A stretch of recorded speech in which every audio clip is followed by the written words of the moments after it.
Secondo voi è possibile pagare le tasse senza lamentarsi e senza che questa cosa sia un peso? Beh, qua in Italia sicuramente no. Però in Svezia i cittadini le pagano volentieri perché tutto funziona e quindi non c'è motivo di lamentarsi. Oltre a questo, in questo video scoprirete tantissime curiosità e come si vive in tutto e per tutto, quindi a 360 gradi conoscerete com'è vivere in Svezia. Intervisteremo Federica, che ha sempre sognato di andare a vivere nei paesi nord europei e alla fine, per destino, ci è andata veramente a vivere. Quindi rimanete connessi perché scoprirete tantissime informazioni, sia per chi è curioso ma anche per chi ha veramente intenzione di trasferirsi e in particolar modo anche con famiglia. Quindi io vi lascio al video e noi ci vediamo alla prossima. Ciao! Ciao Federica, come stai? Ciao, bene, tu? Tutto bene, tutto bene. Com'è lì in Svezia? Tutto Bene, bene? fresco. Fresco? Sì, fresco. Di che parte sei Gli te? Dove svedesi sono vivi te in contenti. Svezia? In che zona? Abitiamo a Trollhättan, che è nella parte più a sud della Svezia, vicino a Göteborg. Siamo a Mm. un'oretta più a nord da Göteborg, abbiamo abitato 2 anni lì e poi ci siamo spostati qui, che è dove abita la famiglia del mio compagno svedese. Ah, ok, bene, bene, ora poi ci spiegherai un po' tutto, eh?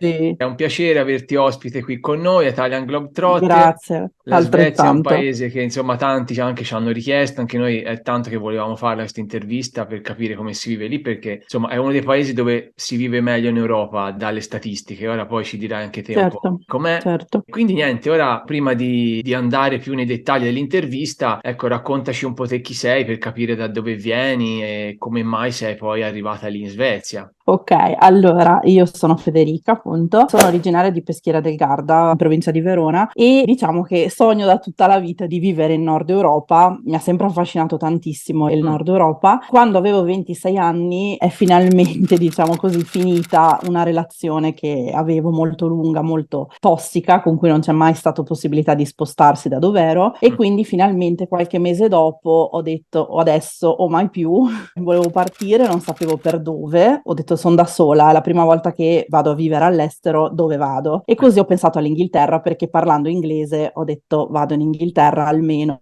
so comunicare, non sapendo bene cosa fare, nel senso non sapevo bene come muovermi, ho detto magari vado in Inghilterra e non mi piace, cosa faccio? Ho pensato di fare la ragazza alla pari in modo da riuscire a vedere un po' com'era la vita lì e ho detto se effettivamente mi piace faccio qualche mese come ragazza alla pari, poi mi cerco lavoro lì. Sono stata lì 8 mesi, è stata un'esperienza bellissima, e Inghilterra bellissima, me ne sono innamorata e mentre ero lì usavo Tinder e io e Kim, il mio compagno svedese, era in Inghilterra per vacanza. I nostri Tinder hanno fatto match, mentre io ero in Italia per le vacanze di Pasqua. Non ci siamo visti quindi, ma ci siamo solo sentiti ed è stato un sentirsi continuo finché, insomma, dopo 4 mesi io ho preso un aereo per la Svezia per venire a conoscerlo, perché io gli avevo chiesto da dove vieni, perché non c'era scritto che era svedese. E lui mi ha detto vivo in Svezia e io gli ho risposto ah, è il mio sogno vivere in Ecco. Svezia. Quindi quando abbiamo cominciato a sentirci non abbiamo mai avuto dubbi su chi si sarebbe trasferito, ecco, è sempre stato chiaro che io ero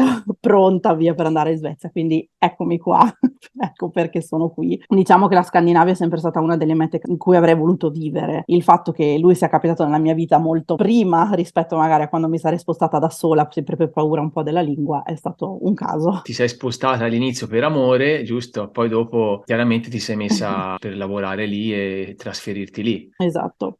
Senti, storia particolare questa, eh? Sì, molto, E te oggi lì che molto. lavoro fai in Svezia? Allora, io in Italia mi sono laureata in scienze motorie con indirizzo educativo sullo sviluppo motorio Mm. e cognitivo dei bambini da 0 a 3 anni e grazie a questo avevo iniziato anni prima, insomma, a lavorare in asili nido privati, perché in Italia per lavorare in quelli pubblici devi essere proprio laureato in scienze dell'educazione, mentre nei privati, insomma, almeno ai tempi ti assumevano anche se non avevi proprio la laurea specifica. Quindi avevo iniziato a lavorare in nidi privati proprio per l'attività motoria dei bambini e poi è diventato un lavoro a tempo pieno, nel senso che sono stata poi assunta anche come, diciamo, educatrice. Poi quando appunto mi sono trasferita in Inghilterra sono andata a fare la ragazza alla pari. Una volta arrivata in Svezia, ovviamente il mio obiettivo sarebbe stato quello di continuare a lavorare negli asili. Qui in Svezia gli asili non sono distinti in asili nido e scuole materne, ma sono tutti insieme da 1 a 5 anni. Anche qui per lavorare negli asili serve la laurea in scienze dell'educazione, ma si può lavorare negli asili anche come, diciamo, non sei proprio educatrice, ma sei assistente agli educatori. Non è un percorso di laurea, ma sono dei corsi che durano 1 anno e mezzo, 2. O in alternativa avere già esperienza, perché qui valutano anche molto molto l'esperienza di una persona. Quindi la prima cosa che ho cominciato a fare, ovviamente anche non parlando svedese, è stata quella di mandare curriculum a asili nido internazionali e bilingue, quindi inglese-svedese. E sono stata ricontattata da alcune di loro, in particolare una con cui ho fatto il colloquio. Erano molto interessati. Il problema era che appunto io non parlavo svedese, non capivo lo svedese. Per loro andava bene che io parlassi solo inglese, perché appunto essendo un asilo bilingue gli educatori erano divisi in educatori che parlavano solo inglese e educatori che parlavano solo svedese. Quindi mi hanno detto: non c'è problema che tu parli solo inglese perché ti assumiamo come educatore che parla inglese, ma devi capire i tuoi colleghi che parlano svedese.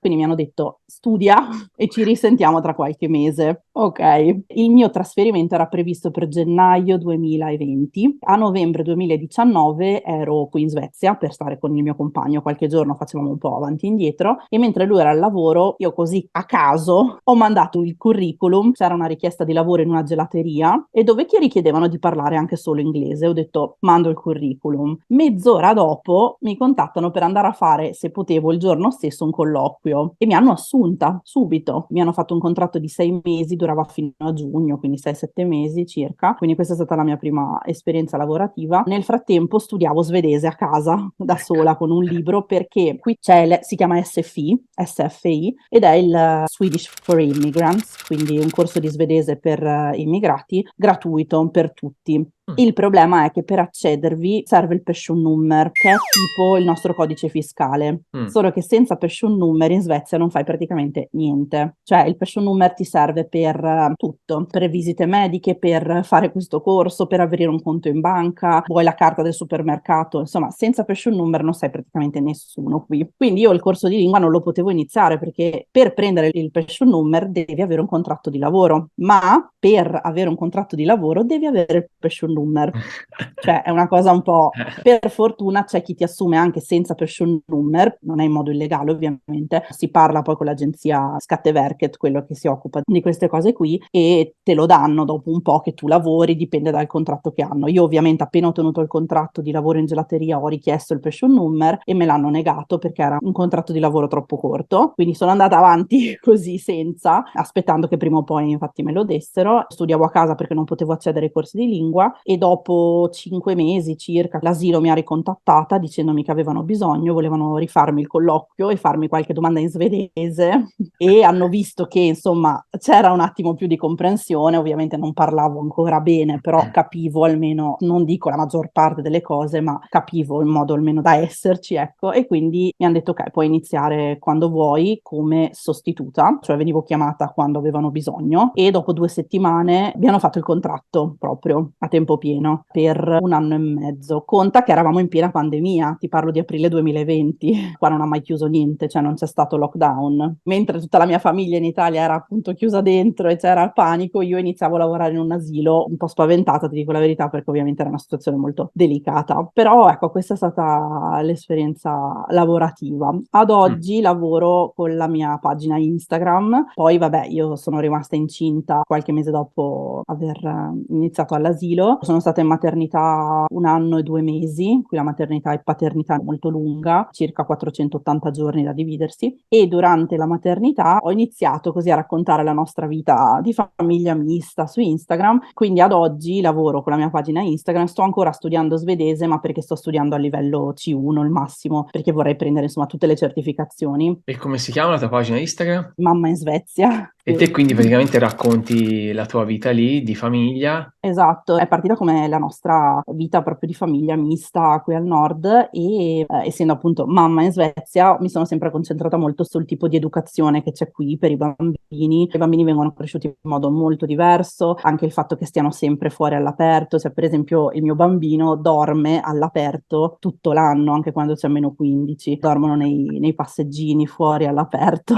lo so, assurdo, mia nonna ha fatto un colpo No, quando ha per noi sì. saputo. Tutte queste cose che sono completamente diverse per noi, qua c'è un approccio educativo molto diverso, anche nelle scuole appunto i bambini sono sempre fuori, quindi su Instagram spiego anche come vestire i bambini per il freddo, perché qui ho imparato a vestirlo per qualsiasi tipo di clima, mi piace insomma raccontarlo e raccontare agli altri genitori com'è qui, poi racconto di curiosità, tradizioni svedesi, insomma, avendo un compagno svedese vivo tutte le tradizioni e la cultura proprio al 100%. Ciao ragazzi, non dimenticatevi di iscrivervi al canale e di mettere un bel like se vi è piaciuto questo video e fateci sapere nei commenti quello che pensate e tutte le domande che volete fare, fatele perché noi siamo qui apposta per rispondervi. Ciao!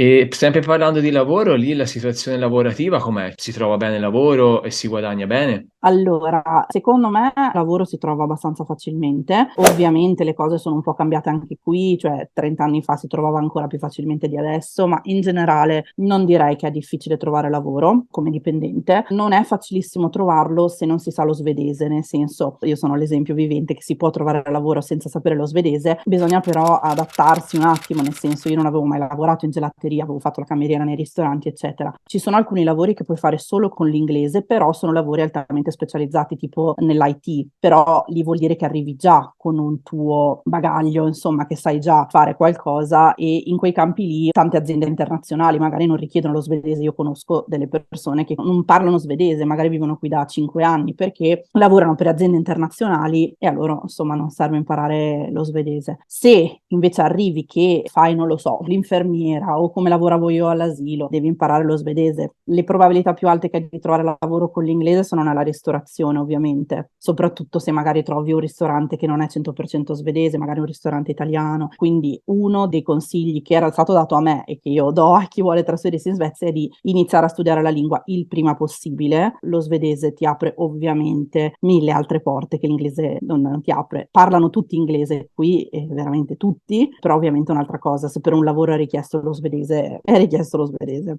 Certo, come anche quando avevamo intervistato Cristina dalla Norvegia, anche lei ci aveva detto che anche lì andava imparato, comunque tutti parlano Sì. l'inglese, ma comunque poi per la maggior parte dei lavori va imparato, è normale che sia così. No, certo, infatti io penso quando sei in Italia, nel senso se tu ti rivolgi a un commesso, ti rivolgi in italiano e ti aspetti Certo. che ti risponda in italiano. E la media degli stipendi è un po' più alta rispetto all'Italia lì? Sì, è più alta, è più alta. Di media faccio un po' fatica a dirtelo perché anche lì dipende molto. Allora, conta che se tu per esempio stai cercando lavoro in Svezia e vedi qual è lo stipendio, quasi tutti lì sono lordi. Loro non mettono il netto dello stipendio. Cioè se per esempio tu vieni assunto in Svezia, loro non ti dicono quale sarà il tuo netto, ti dicono quale sarà il lordo, perché la tassazione non è sempre uguale. Cioè non è come dire ok, ti assumo, tu prendi 1500 al mese. Parlo in euro adesso. Non è qui così perché magari quel mese magari è 1400, il mese dopo magari è 1600. Chi farà una ricerca eccetera che vedrete sono probabilmente lordi, dopo va tolta la tassazione. Ti direi che un buono stipendio lordo è sui, adesso te lo dico in corone poi in euro, 33.000-35.000 corone, che sono circa 3.200 euro. Buono. Un buono stipendio, direi che tolte le tasse sei sui 2006, 2007, però ecco questo è un buono stipendio, io non avevo Sì. uno stipendio così quando ho iniziato a lavorare all'asilo, uno stipendio medio ti direi potrebbe essere sulle 25.000-26.000 corone, quindi 2.500 euro da tassare. Io per esempio quando ho iniziato a lavorare all'asilo per gli standard italiani avevo un buono stipendio, ma avevo uno stipendio più basso rispetto a chi aveva una laurea come educatrice presa in Svezia, chi parlava svedese prendeva più di me, chi era lì da di più ovviamente prendeva più di me, però sì, in generale gli stipendi sono più alti anche perché ovviamente è rapportato al costo della vita che è molto alto. Perché poi c'è da valutare anche quello, chiaramente, no? Cioè, è vero, gli stipendi sono più alti, ma il costo della vita anche lì sarà aumentato come qui, è un po' da tutte le parti. Esatto, col momento storico che stiamo vivendo, abbiamo vissuto, è aumentato tutto anche qui. Il costo della vita qui è alto, molto alto. Le cose costano, soprattutto fare la spesa. Pensa che una delle prime cose che mi ricordo, che sono rimasta scioccata, non vivevo ancora qui, venivo qua a trovare trovare io e chi me ogni tanto. E la prima volta che sono venuta qui, quando ho preso l'aereo per conoscerlo, sono rimasta 3 settimane e gli avevo detto dai, ti faccio un piatto italiano, gli ho detto ti faccio gli spaghetti con le vongole, compriamo al banco del pesce le vongole, abbiamo speso 70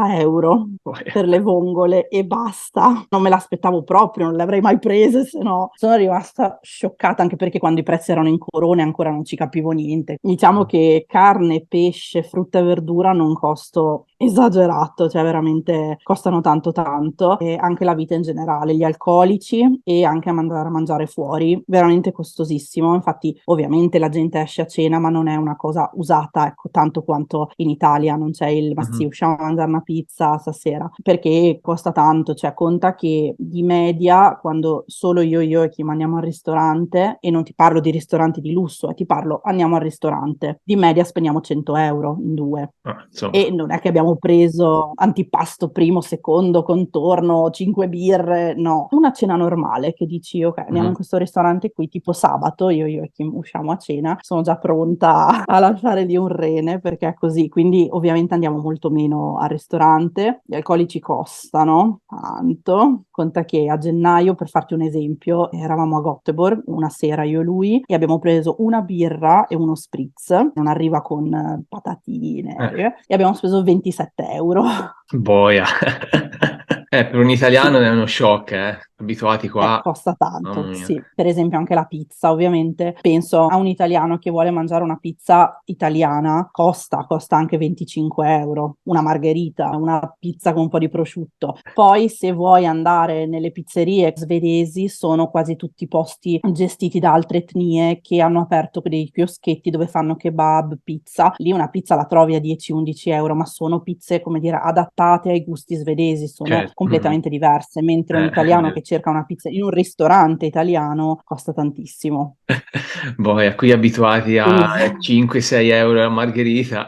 bravo, infatti quando veniamo in Italia siamo sempre fuori a cena, perché Vorrei anche se i vedere. prezzi sono aumentati anche lì, comunque Però, non c'è insomma, paragone. Più che altro quello che dico sempre è che in Italia c'è più scelta, cioè nel senso io posso scegliere di andare nel ristorante dove spendo 100 €, ma posso anche scegliere di prendere una pizza a 10 € con una bibita, ok? con 20 Spendere € in 15, due mangi massimo 20 €. 25. Esatto. Qui se esci a cena e quindi è un ristorante, non un chioschetto, spendi tanto, a prescindere da dove tu sia, da cosa mangi. E poi certo, anche qui i ristoranti a volte hanno, sai, il menù pranzo per i lavoratori, magari lì spendi meno, però lì mangi quello che c'è.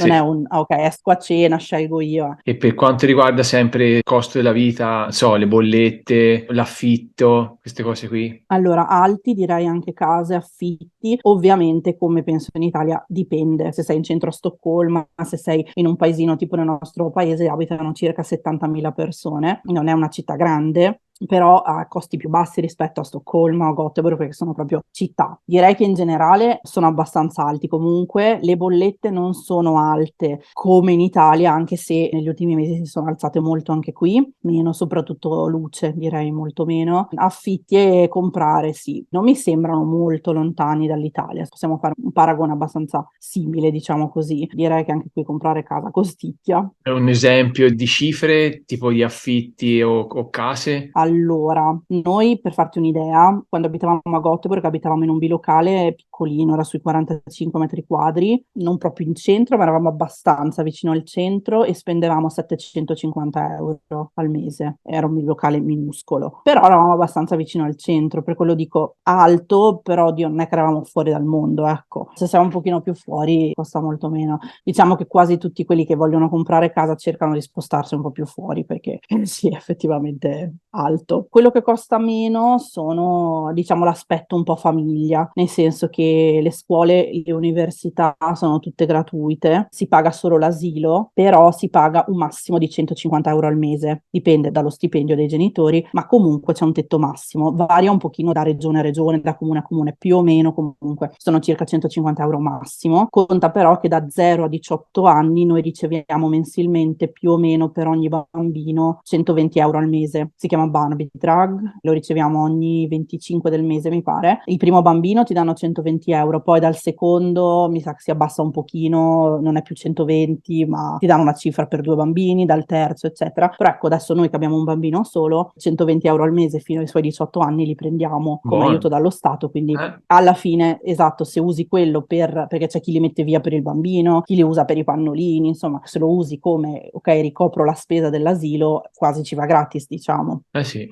questa è una bella cosa, Sì, sotto l'aspetto famiglia, veramente sì, niente da dire, nel senso che anche il fatto che tutte le scuole sono gratuite, il materiale scolastico è gratuito, cioè qui non compri neanche una penna, non compri neanche un quaderno, la scuola ti dà tutto. Quindi diciamo che sotto l'aspetto famiglia si hanno molte meno spese, secondo me, perché già solo la scuola, i libri, anche solo pensare quando vanno all'università, adesso io ho un bambino piccolo è una cosa lunga, però comunque sei ancora famiglia, sei ancora genitore. Quindi anche l'università lì è gratuita, come ci aveva detto anche il ragazzo in Danimarca, anche Matteo ci aveva detto che lì era gratuita. Ecco, vedi. Sì, gratuita. Anche Tanta i roba, master anche. sono gratuiti. Qui studiare è gratuito, a meno che tu non decida, tipo io, se voglio fare un corso di svedese privatamente, quello è un altro discorso. Però anch'io studio svedese in una struttura dove fanno corsi per adulti e io studio gratuitamente. Buono questo. Sì, tanta roba. E poi ti volevo chiedere se uno volesse lavorare lì e aprire un'attività invece che magari trovare un lavoro da dipendente. Cioè è facile anche per un italiano che va lì? Ci sono varie restrizioni particolari, non so, c'è un minimo da investire oppure è semplice come in tanti paesi nordici? Allora, e te lo dico, sono fresca perché io ho aperto partita IVA a febbraio, quindi non ha costi, è anche molto semplice, nel senso che il sito è abbastanza intuitivo, nel giro di una settimana è aperta, non è difficile aprirsi partita IVA. Quello che è diverso dall'Italia è che qui ci sono molte, oddio, c'è anche in Italia, però in modo un pochino diverso, dipende proprio in che categoria lavori, se lavori con l'Italia, con l'estero, con la Svezia, insomma, ci sono molti più tipi di partita IVA, ecco, diciamo così. Cioè la mia partita IVA, per esempio, è diversa da quella che ha il papà di Joachim. È semplice. Io ho deciso di avere una commercialista perché io non ci capisco niente, quindi ho una commercialista che mi gestisce fatture, cose eccetera, ma ho delle amiche che lavorano in Svezia con partita IVA da tanti anni ormai, che si gestiscono da sole perché è effettivamente molto più semplice rispetto all'Italia. Si può comprare un gestionale e ci si gestisce tutto da solo. Io ci ho provato, ma veramente non ci capisco niente, anche perché io lavoro in Svezia con partita IVA in Svezia, ma il mio pubblico, diciamo così, cioè con chi il pubblico su Instagram è tutto italiano, ma le aziende con cui collaboro sono italiane o comunque sparse per l'Europa. Mi capita veramente raramente di lavorare con compagnie svedesi, quindi io ho anche questo, come dire, no, aggravante, però ho un passo ancora un pochino diverso rispetto a loro perché io devo fare fatture estere, ecco, diciamo così. Certo. È una cosa molto veloce. Tutto online. Ovviamente bisogna avere tutto online, sì, puoi fare facilmente online. Ovviamente ti serve il famosissimo pension number che ti dicevo prima, il conto in banca, insomma. E la tassazione lì sai com'è rispetto magari all'Italia? Allora, non so dirti esattamente quanto è, dipende molto. So però per certo che la tassazione è alta. Se tu chiedi a uno svedese pagate tanto di tasse, sicuramente ti risponde di sì, però ti dico che le pagano volentieri. Gli svedesi credono molto nel loro sistema, credono molto nella loro società, sono soddisfatti sostanzialmente della vita, dei servizi che hanno, per cui non è un oddio, ecco, mi è arrivato così tanto da pagare le tasse. Diciamo che le pagano e sanno che le cose funzionano. Ecco, non vedo gli svedesi molto propensi a lamentarsi alle cose, anzi, secondo me loro la vedono più come, ok, sì, però poi abbiamo l'istruzione gratis, sì, però gli autobus funzionano, sì, però questo funziona, abbiamo le strade pulite, abbiamo eccetera, eccetera. In più, ogni anno tu fai la tua dichiarazione dei redditi e Skatteverket, l'agenzia, diciamo, delle entrate, vede se tu hai pagato troppe poche tasse o troppe tasse e in base a quello ti dice, guarda, mi devi ancora un po' oppure sono io che te ne devo. Diciamo che la maggior parte delle volte ricevi i soldi. Per dirti, il mese scorso in due io che abbiamo ricevuto indietro 1.000 euro perché secondo loro noi l'anno scorso avevamo pagato troppe tasse, se vedono che ne hai pagate tante te li ridanno e questo da quando sono qua io quasi 4 anni li ho sempre avuti indietro. Sì, insomma, se tutto funziona le paghi più Esatto, e per volentieri, questo sì. Bravo, sì, cioè con questo non voglio dire che qua sia tutto perfetto, tutto bellissimo, assolutamente no, però se parliamo di servizi effettivamente pubblici non vedo tutti questi problemi o comunque non vedo la gente che si lamenta magari dei trasporti, capito cosa intendo? Cioè le Mhm. strade sono pulite, i parchi sono tenuti bene, abbiamo l'istruzione gratis,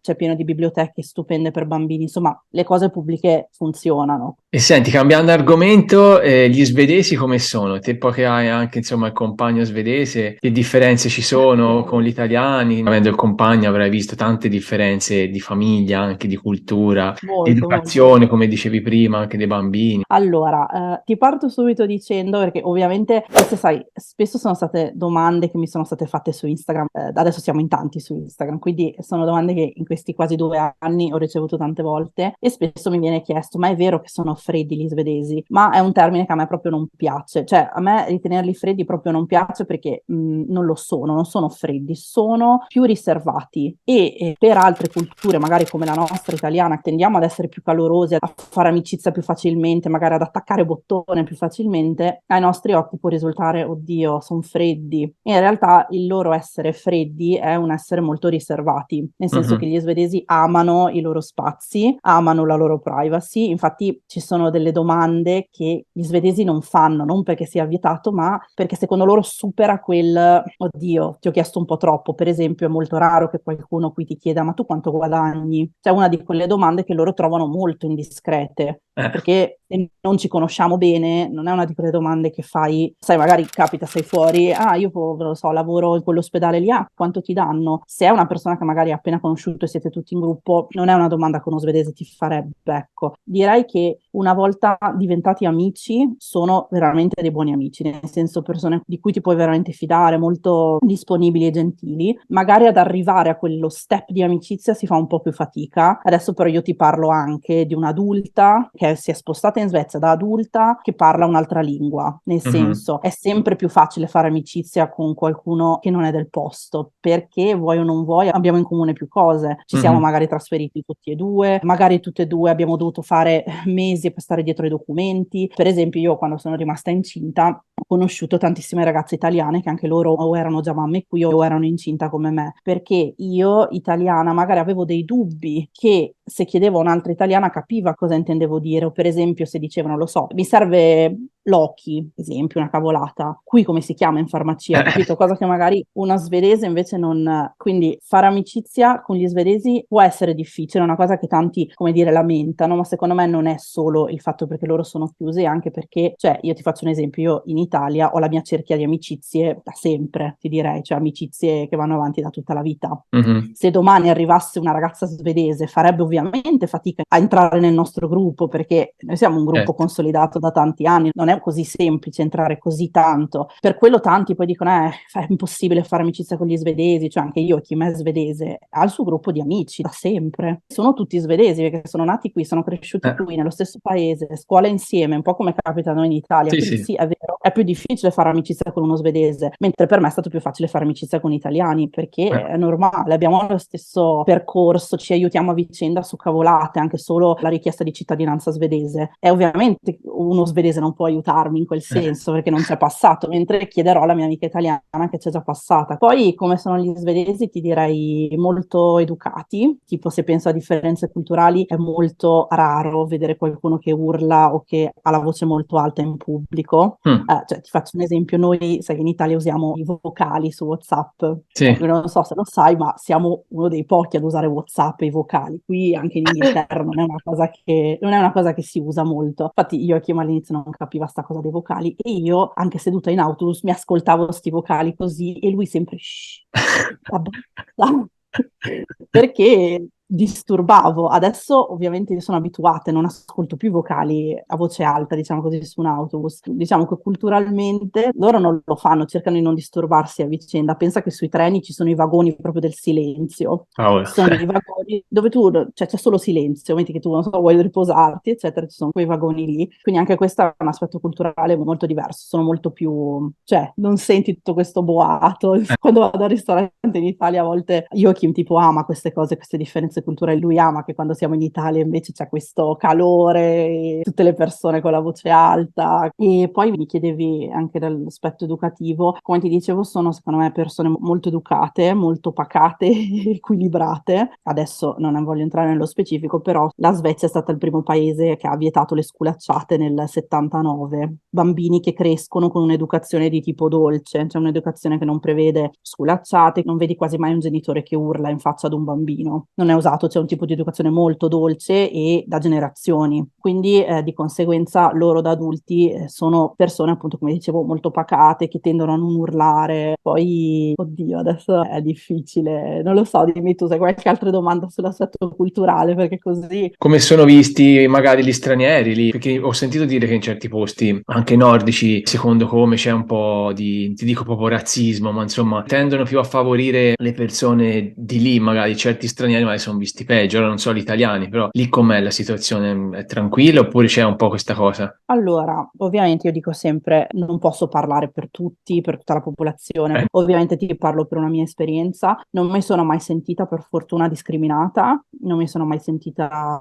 frasi razziste o cose razziste, non so come possa essere per persone di altre culture, sicuramente c'è chi è razzista anche qui, ci sono cose, frasi razziste, sicuramente, quindi quello te lo confermo, io penso che ci sia un po' ovunque nel mondo purtroppo. Non ti direi che è un paese estremamente discriminante, quello no. Anzi, secondo me c'è una mentalità molto aperta anche di inclusività. A me per fortuna non è mai capitato di essere discriminata per il fatto di essere italiana, ecco. Vabbè, già è buono, dai, il fatto che Sì, non ti sia mai no, sentita infatti. e trattata diversamente. E te come passi il tuo tempo libero lì? Cioè, cos'è che si fa? Noi qua siamo abituati a uscire, poi c'è l'aperitivo, il caffè. Lì qual è il modo in cui si socializza e ci si conosce? Allora, parlandoti da una prospettiva più di ragazzi magari un pochino più giovani, loro tendono tanto a fare feste in casa, magari Mm, come pre-festa, nel senso loro piace tanto trovarsi presto, magari, non lo so, alle 9 e fare un pre-festa a casa o anche solo una festa a casa. Questa è una cosa molto usata, me lo dice spesso io e Kim, che gli è capitato più volte di fare feste private in casa piuttosto che magari uscire, andare in discoteca, anche se ovviamente fanno anche quello. Poi ovviamente escono anche loro, sai, magari si trovano a casa, bevono un po' e poi escono. Qui il concetto di aperitivo non esiste, ma ovviamente vanno anche loro, insomma, al bar, al pub, diciamo così, a bere. Come passiamo noi il tempo adesso che siamo una famiglia? Qui c'è tanto contatto con la natura, si tende tanto a stare all'aperto, soprattutto, come saprai, come immaginerai, qui gli inverni sono molto lunghi, molto freddi, molto bui. Questo non ferma gli svedesi dall'uscire, nel senso che è una situazione che loro vivono da sempre, quindi eh, escono, però tutti preferiscono uscire quando magari ci sono 20 gradi e un po' di eh. sole, a parte me che io odio il caldo,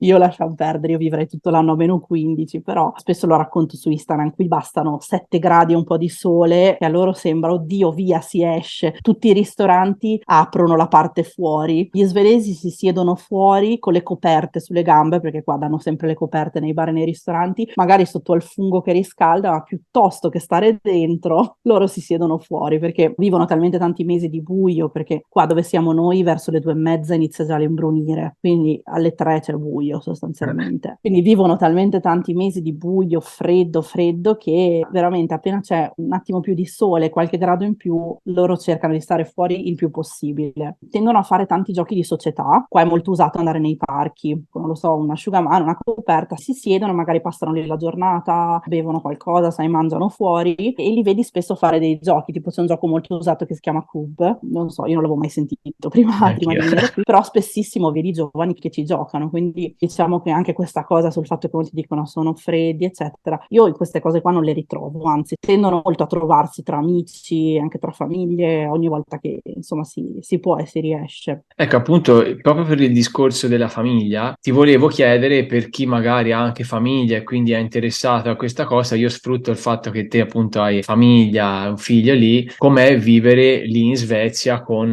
dei bambini, l'istruzione te un po' ci hai già detto com'è e che consigli anche potresti dare magari se uno ha dei dubbi o pensa come sarà lì se mi trasferisco con un bambino piccolo o con famiglia. Come ti dicevo prima, per le famiglie si sta bene, ci sono tanti aiuti, è un paese diciamo a misura di bambino, nel senso ci sono tantissimi parchi giochi bellissimi, tenuti bene, i bambini vengono visti come dei mini adulti, vengono molto rispettati, quindi direi che per una famiglia è un bellissimo paese, secondo me, per viverci e trasferirsi. Ovviamente, quando ci si trasferisce come famiglia e non così ho 20 anni vado all'avventura, prevede una programmazione ben diversa, nel senso che secondo me come famiglia o arrivi qui con tanti soldi da stare mesi, o ovviamente l'ideale sarebbe trasferirsi quando si ha un contratto di lavoro. Sai, poi comunque con i bambini devi cercare di avere un po' tutto, nel senso devi cercare di avere tutte le cose in regola per la sanità, eccetera. Quindi sicuramente è fattibile, cioè non voglio assolutamente dire che è impossibile trasferirsi, perché non lo è. C'è tanta gente che si trasferisce già con bambini. Ovviamente sì, come famiglia richiede una piccola programmazione in più. Ecco, un consiglio magari, se si può, se si ha la possibilità di venire qui, sai, magari una settimana di vacanza, non è la stessa cosa come vivere qui, perché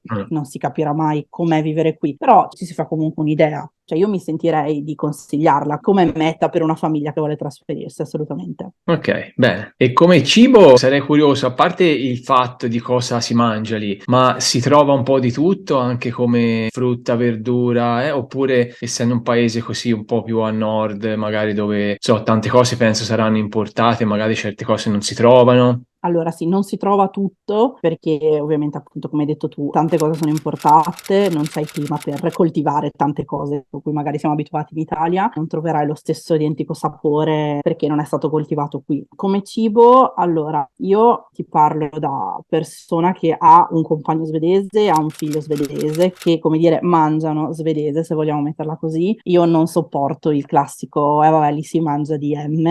Perché no, non è che mangiano male, mangiano diverso, hanno i loro sapori, hanno le loro cose. Purtroppo su Instagram a volte magari sai faccio vedere, non lo so, cosa mangia il mio bambino per colazione, tante volte ricevo dei messaggi brutti proprio che mi offendono perché comunque è il mio bambino. Per farti un esempio, noi quando siamo lì in Italia un mese, l'Italia si sa che si mangia bene, cioè culturalmente fa parte della nostra cultura e si mangia bene, però comunque bisogna ricordarsi che per noi italiani ovviamente è il cibo migliore del mondo perché sono i sapori a cui siamo abituati. Per una persona indiana i suoi sapori sono i migliori del mondo. Dopo un mese che siamo in Italia, per esempio, a Joachim manca il sapore di alcune cose. Banalmente gli manca il sapore del latte che ha qui, svedese. Gli mancano le patate. Sono cavolate, gli manca il suo caffè. Perché, per esempio, una volta avevo fatto vedere la sua macchina del caffè e tanta gente mi aveva scritto: Oddio, cosa con la roba? Compragli una moka. No, perché il suo caffè è il suo caffè, il caffè a cui è abituato da tutta la vita, è il sapore a cui è abituato tutta la vita. Non è che il caffè della Moka è il più buono del mondo, è il più buono del mondo magari per un italiano. Non bisogna, secondo me, venire qui o in qualsiasi altra parte del mondo e aspettarsi di mangiare italiano come lo mangi in Italia. Nel senso, bisogna anche capire che appunto all'estero è inutile ricercare perfettamente i sapori che hai a casa tua, perché no, non saranno così. Al supermercato si trova tanto di italiano, c'è una linea, una marca, insomma, che fa tante cose italiane, anche tanti tipi di pasta, eccetera. Ovviamente non trovo tutto, bisogna sicuramente, secondo me, aprire la mente a questo, perché io vedo veramente che ogni volta che magari parlo di cibo, faccio vedere cosa abbiamo mangiato, ricevo dei commenti brutti. Io cerco di spiegare, ragazzi, è molto offensivo, soprattutto nei confronti della mia famiglia, che loro sono svedesi, perché una di quelle cose, sai, che mi viene spesso chiesto, ma lì si mangia malissimo. No, si mangia diverso. Ci sono delle cose qua che io trovo buonissime, cose che non avevo mai mangiato in vita mia e secondo me sono veramente buonissime. Si mangia diverso, ma io sono italiana, è normale che mi manchino i miei sapori. Cioè, è normale che quando vengo in Italia dico "Oh, che buona la pizza qui", perché è quello a cui sono abituata. Però mangiano molto sano, anche nelle scuole tendono ad avere un menù molto sano, tengono molto a fare sport. Non mi sento di giudicare altre culture che dicono mangiano male, mangiano diverso, giustamente, normalmente. Per esempio, quasi nessun affettato italiano piace al mio compagno. Gli piace il salame, prosciutto crudo, magari lo assaggia, però a lui i salumi italiani non piacciono, sono completamente diversi dai sapori a cui è abituato lui. Però non mi si è mai permesso di dirmi oddio, certo che qui i salumi da voi non si è mai permesso di dire così perché sono proprio diversi. Cambiamo argomento e ti volevo chiedere, che è una cosa che insomma interessa a tanti, di sapere com'è il clima lì e se è un paese anche poi che è attento all'ambiente e anche il discorso del clima, come ti trovi anche te col discorso buio e luce d'estate, no? Allora, attento all'ambiente, sì, secondo me sono molto attenti all'ambiente, come ti dicevo, le strade sono molto pulite. Per quanto riguarda il clima, allora, io ti parlerò in modo oggettivo, però faccio una premessa mia. Io sono molto particolare, nel senso che amo il freddo gelido, amo le giornate grigie e odio con tutta me stessa l'estate, il sole, il caldo. Lo so, sono particolare, ma è così. Soffro molto il caldo, a prescindere di mio, da sempre. Crescendo con l'età, ovviamente, ancora di più, nel senso che finché avevo 12 anni andavo in piscina tutta l'estate, l'estate era anche bella. Poi no. Io qui gli inverni li vivo benissimo.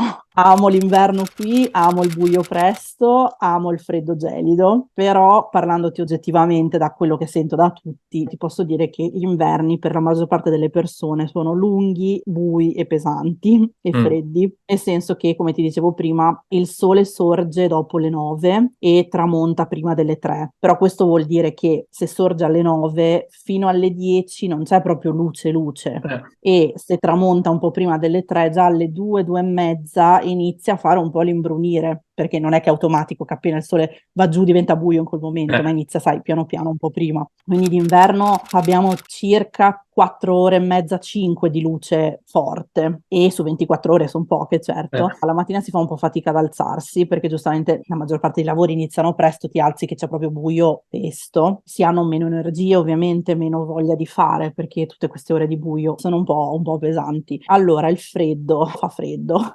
Direi che dove abitiamo noi, che non ti parlo quelli della Lapponia, l'inverno, cioè tipo questo inverno abbiamo fatto 2 mesetti dove di media c'era -10.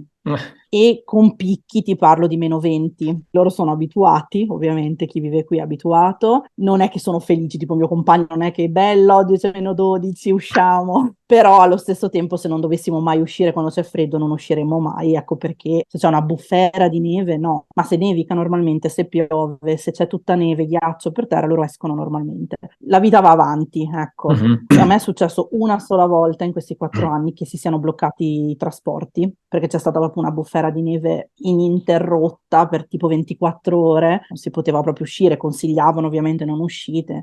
Non capita spessissimo che arrivi una bufera così forte che dura così tanto, perché comunque sono efficienti a pulire le strade. Non fa più le nevicate che mi diceva Joachim che fa quando lui è bambino, ovviamente per il cambiamento climatico, nel senso che quando lui era bambino magari la neve stava per 4 mesi. Qui invece succede che bastano 3 giorni di pioggia, quindi magari ci sono 5 gradi con pioggia, la neve si scioglie. Però quest'anno abbiamo visto la neve dal 20 di novembre, mi pare, che ha cominciato a nevicare. Marzo ha nevicato, sì. Neve a maggio è abbastanza rara, neve ad aprile non così rara, nel senso che anche l'anno scorso, fino al 10 di aprile più o meno, avevamo la neve. Quindi magari non resta lì 3-4 mesi fissa, però un continuo, magari stiamo 3-4 giorni senza e poi di nuovo nevica. Per quanto riguarda la luce estiva, allora io la soffro molto, nel senso che ti sballa completamente il ritmo sonno-veglia, perché non è solo una questione di, sai, tanti mi dicono, ma sì, metti le tende oscuranti, sì, ma non è solo una questione di quello, nel senso che noi per esempio abbiamo le tende oscuranti solo in camera da letto e le abbiamo messe per me, perché Joachim dorme senza, ma se siamo in sala, che non abbiamo le tende per esempio, non hai sonno, non ti stanchi, cioè il tuo corpo è continuamente attivo, il tuo cervello è continuamente attivo. Io sono una persona che ama andare a letto presto e non riesco ad andare a letto prima di mezzanotte, perché proprio il tuo cervello non si spegne, non sente la necessità, come dire, di dormire. Diciamo che invece gli svedesi sono abituati, ovviamente, cioè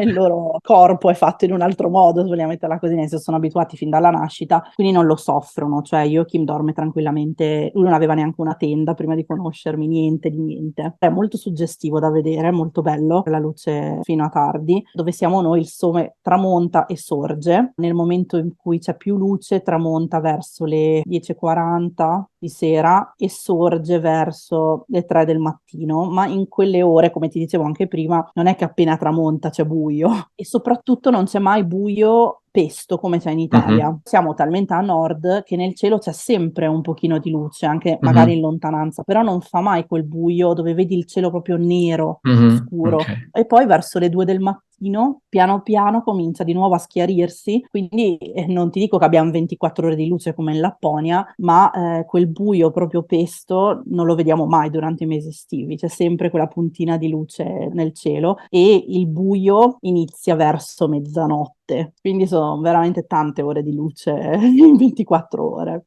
Insomma, sono tante, sì. Bisogna Tante. abituarsi. Non sarà facile, magari per No, uno che è abituato qua, però no, io faccio una fatica, dormo proprio male, sono proprio stanca perché non ci dormo. credo. Mentre gli svedesi, dopo tutto l'inverno buio, a loro piace molto invece che ci sia la luce fino a tardi, passano fuori molto molto molto tempo, ecco. E senti, Questo come rende sicuro. sicurezza, la Svezia è un paese sicuro? Te ti senti tranquilla lì anche come famiglia? Io sì, molto. So per statistiche che la Svezia è un paese molto sicuro. La criminalità è in aumento, ma questo non vuol dire, oddio, sta diventando un paese non sicuro. È in aumento rispetto a come era una volta. Conta che 30 anni fa mi dicevano i genitori io che non chiudevano neanche a chiave la porta di casa. Mm. Per esempio, Joachim spesso lascia le sue cose in macchina in vista, lascia il suo zaino, il portafoglio, va a fare la spesa, così lascia la roba nel parcheggio. Io lo guardo e dico non prendiamo magari lo zaino? Mi dice ma no, no, tranqui. Quindi questo per farti capire, non è un paese dove nemmeno loro dicono Dio, forse è meglio, se ovviamente anche lì dipende da zona a zona, se sei in centro di una città, insomma, dipende da tante cose. Però in generale io mi sento tranquilla, soprattutto dove abitiamo noi, non è una zona pericolosa, una bella zona. I giardini qua non sono recintati, abbiamo delle cose in giardino, ma nessuno ce le ha mai portate via, cioè io lascerei anche la bici lì in giardino, capito, Mhm. non legata. Una volta ho perso la borsa, ho lasciato proprio la borsa al supermercato, i commessi me l'hanno riportata. Io mi sento tranquilla e anche parlando con altre persone ho sentito che anche loro qua si sentono tranquille. E senti, invece la sanità, com'è lì? Cioè, è pubblica o privata? Anche per quanto riguarda i Allora, bambini che te ce l'hai, è di qualità? Allora, tasto un po' dolente, nel senso Ecco. che è come in Italia, nel senso che non abbiamo un'assicurazione privata, è gratuita come in Italia, però hanno un approccio molto diverso ed è una cosa che ho riscontrato anche in Inghilterra. So che è così anche in Norvegia, so che è così anche in Danimarca, insomma ho parlato con tante persone e io penso sia stato il mio ostacolo più grande in Svezia.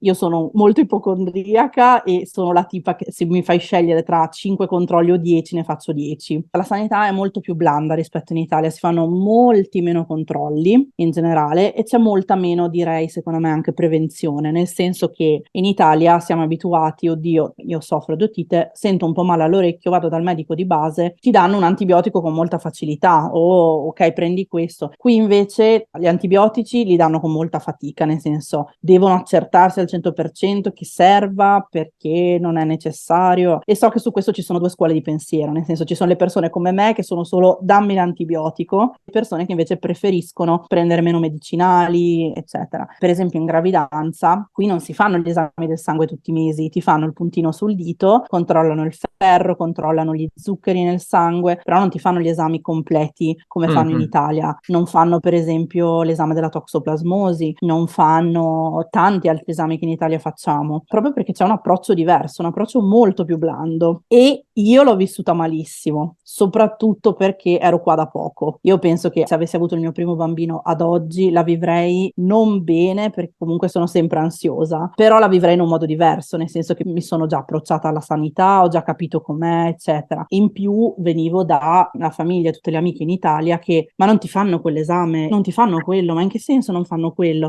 Quindi a me prendeva ancora di più l'ansia, dicevo, oddio, non mi controllano, non mi stanno facendo i controlli giusti, non so se c'è un giusto o uno sbagliato, però capito, io facevo il confronto, dicevo, oddio, non mi curano come dovrebbero, quando comunque poi mentre ero incinta mi sono fatta le mie ricerche, il tasso di, per esempio, mortalità neonatale è bassissimo, quindi non è che non lo fanno, è un altro approccio, però è una di quelle cose che tanti immigrati qui si lamentano, proprio perché è molto blando, cioè c'è molta poca prevenzione, fanno meno controlli, ti danno con più difficoltà una medicina, però per esempio ho delle amiche che qui si trovano bene, hanno fatto la gravidanza qui e l'hanno fatta serena. È molto soggettivo, se sei come me probabilmente non ti trovi bene, se invece sei una persona magari un pochino più calma e tranquilla ti puoi anche trovare bene. In generale direi che è uno di quegli ostacoli che riscontro spesso ti parlo di italiani adesso, di italiani che si trasferiscono qui. La sanità non è che non è buona, perché se prendiamo il Karolinska, per esempio, di Stoccolma, è uno degli ospedali migliori del mondo, quindi non può fare schifo in quel senso la sanità. Altra cosa forse che ho notato è che quando si tratta di qualcosa di grave, comunque se c'è una situazione un pochino più da stare attenti, sono molto precisi. Tipo io in gravidanza mi hanno dovuto seguire per un problema che ho avuto e facevo controlli ogni 2 settimane, mentre in Italia il mio medico mi aveva detto no, qui non ti controlleremo così di frequente. Quindi sono proprio approcci diversi. E anche coi bambini, nel senso che qui se tuo figlio ha la febbre non si va dal pediatra, nel senso ha la febbre, punto. Io la pediatra l'ho chiamata, a parte che non è pediatra perché qui i bambini vengono visti da una infermiera pediatrica che è diverso, il pediatra lo si vede solo 1 o 2 volte proprio per dei controlli magari quelli dell'anno un po' più specifici. Il mio bambino ha avuto la varicella 2 settimane fa e non siamo andati dal medico, non abbiamo fatto niente, abbiamo solo aspettato che la varicella passasse. Anche la febbre, a meno che non abbia un febbrone a 40 che devo portarlo magari al pronto soccorso, però non si fa niente, capito? Invece so che in Italia spesso i bimbi vengono portati dal pediatra per una visita, ecco, quindi anche coi bambini è una cosa più blanda, meno controlli. So che tanta gente si porta i medicinali dall'Italia magari perché dicono ok, io magari qua non riesco ad avercelo. No, è così, è così. Secondo me c'è un po' di disorganizzazione. So che tipo l'infermiera è uno dei lavori più ricercati perché ne servono, serve infermieri, però questo io ti parlo appunto da immigrata. Joachim, prima di conoscere me, per lui la sanità non aveva nessun problema. Tipo anche una ragazza svedese che rimane incinta, questa è l'unica realtà che conosce, quindi per lei non è non seguita in È gravidanza. normale. Non so se hai capito cosa intendo. Per lei quella è la normalità. Per me, italiana, che so che fanno molte più ecografie, molti più esami del sangue, molti più tamponi, anche quando sei alla fine della gravidanza, sentire anche poi le amiche che me lo dicevano, ero qui da poco, primo bimbo, insomma è stato molto stressante.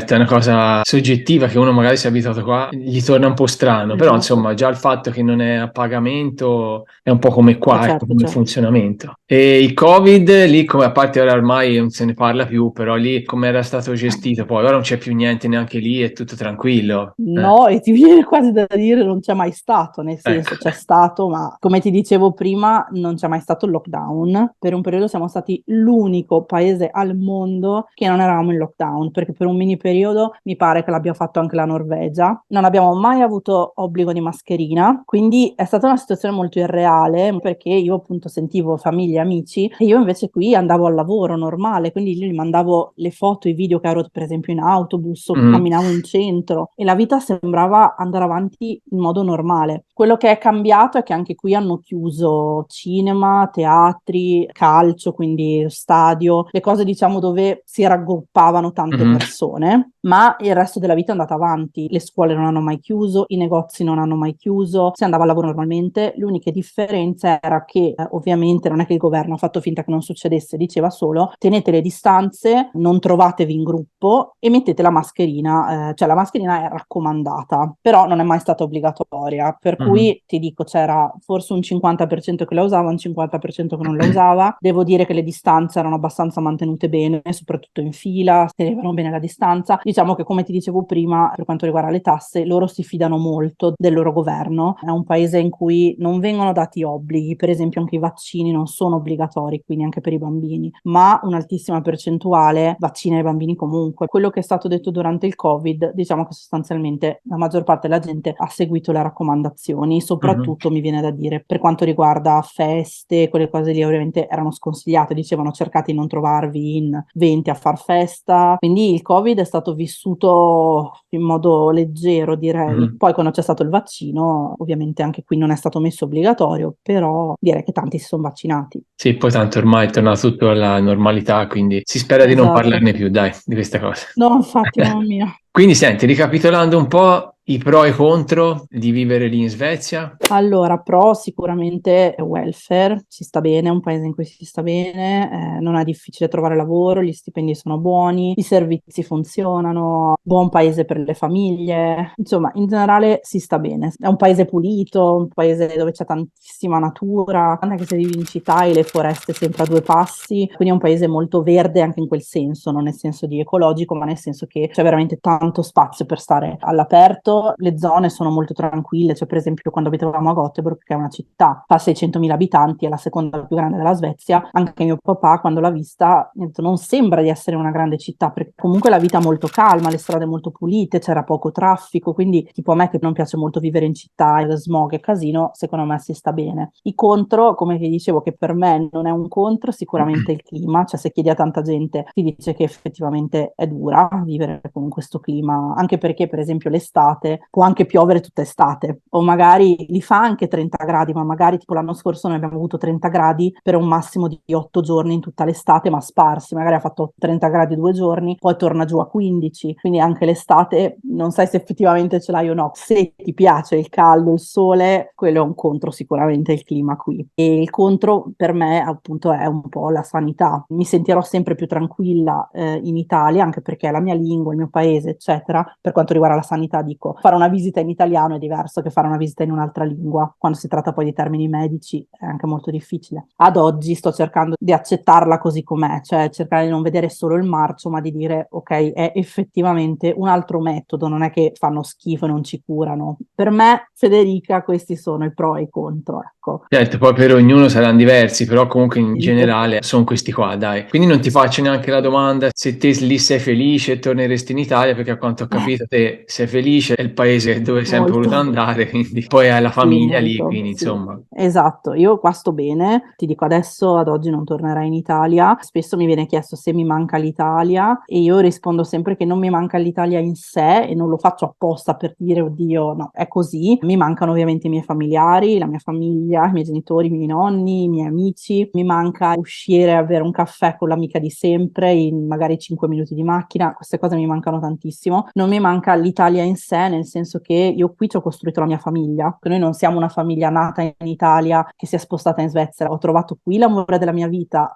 è nato il mio bambino che anche lui è l'amore della mia vita, quindi io qui sto proprio bene, ho trovato l'equilibrio che cercavo, è un paese in cui sto bene, non mi sento che mi manca niente al momento, Certo, ecco. per te lì è casa e quindi va bene così. Esatto, per me qui a casa. Poi, a prescindere dalla mia famiglia, era un desiderio che avevo dentro da tanto di lasciare l'Italia. Sono sempre stata molto attratta dal Nord Europa e ho sempre pensato che fosse una vita, come dire, per me. A prescindere che io sia qui perché ho trovato l'amore qui, non sarei comunque in Italia. A sentire, insomma, da quel che mi hai detto, ti sei sempre trovata bene, però c'è stato un momento duro per te lì in Svezia o è sempre andato tutto bene? No, sì, come ti dicevo prima, penso che il momento più duro sia stato durante la gravidanza, proprio per questa cosa della sanità. Nel senso che all'inizio questa cosa della sanità l'ho vissuta proprio male, male, male. Mettici che c'era anche il Covid di mezzo, comunque alle visite il mio compagno non poteva venire, io non parlavo svedese, mi sembrava che non mi seguissero abbastanza. Sono contenta che ad oggi lo sto, come dire, accettando, nel senso che sto cercando di accettare che è un altro metodo, un altro modo. Ecco. Bene, quindi io con le domande ho finito, se poi chiaramente volete saperne di più, perché noi non è che abbiamo potuto parlare di tutto, anche se abbiamo parlato di tanti aspetti che sono, diciamo, la base se uno si vuole trasferire in un paese, però se poi volete saperne di più, Federica appunto ha questo Instagram che fra l'altro è anche molto seguita, dove fa vedere, diciamo, come si vive lì anche con un bambino, con famiglia, quindi potete seguire lei e chiedere anche informazioni a te, no? Certo, ricevo tantissimi messaggi, ma piano piano arrivo poi Immagino. da tutti. Io vi lascio i contatti di Federica così potrete contattare anche lei e poi niente, vi ricordo di iscrivervi al canale per non perdere tutti i nostri prossimi video con i nostri Italian Globetrotter in giro per il mondo, di mettere ecco un bel like se vi è piaciuto questo video e poi se avete qualcosa potete scrivere appunto a noi oppure direttamente anche a Federica che lei appunto è sul posto quindi vi può aiutare meglio. Certo, volentieri. Bene Federica. Bene. Ti ringraziamo tanto per essere Grazie stata a nostra voi. ospite a Italian Globetrotter. Grazie Ci a ha voi. fatto tanto piacere conoscerti, insomma, e Altrettanto. un in bocca al lupo per la tua Crepi. famiglia. Altrettanto a voi. Grazie Grazie. mille. Un salutone dall'Italia alla nostra Ciao. Italian Globetrotter dalla Svezia. Ciao dalla Svezia. Ciao Federica, Ciao. viva l'Italia e gli italiani. Ciao. Ciao.